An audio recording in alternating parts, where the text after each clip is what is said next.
BTK is a name that has been driving fear into people for the last few decades. I chose to do my presentation over BTK because I find cases like this truly interesting. I find it interesting to me because I like to learn what drives people to do these bizarre things. So first we can go into talking about who BTK was, or where he was originated from. He first surfaced in Wichita, Kansas in 1974.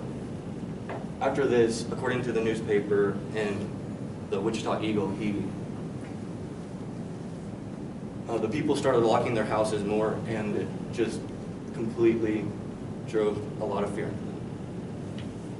them. I first heard of BTK 2 years ago in psychology class with Luhan, and I immediately began doing further research on my own. So that is why I feel like I am able to tell you guys more about him. Next, we can move on to his identity. He was known as Dennis Rader. Dennis Rader was a family man. He worked ironically, as an ADT home security installer, a scout leader, and a church minister. His family now? He had a wife named Paula, 2 children, a boy and a girl, the boy named Brian, and the daughter named Carrie. His daughter wrote a book after he was convicted of his crimes, and the book was called A Serial Killer's Daughter. And this was one of my sources.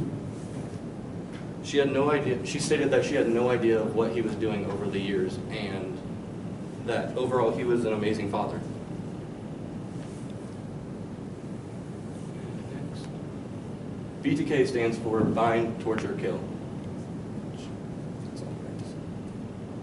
This is a timeline of all the murders that have happened, and the one I'm going to be talking about is the Otero family, the first one.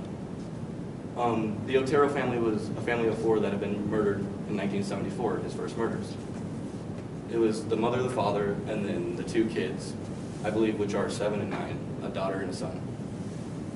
And they were killed with different strangling methods, such as a plastic bag over the head and just being hung by a rope.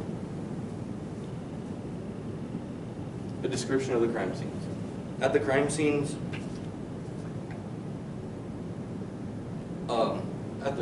the majority of the crime scenes, the people were found tied up, and most of the people killed were women. And at the crime scenes, they never saw that he raped any of his victims, but there was semen found at the crime scenes. They believed this to be because he found that the murders that he committed aroused him, for the simple fact that it gave him power, or because of just taking the life out of people while strangling them just aroused him. He sent anonymous messages to the police to kind of taunt them and to get publicity. In the letter on the left, it's labeled Bill Thomas Killman, which BTK. In one of his first murders, he used a payphone to call in his own murder at a house, and then the police showed up to the payphone, but at that time he was already gone. They asked people that were around there at the time if they could give a description, but nobody could give a description of really who he was, because he looks pretty typical. He was finally caught in 31 years after his last murder in 1991, I believe.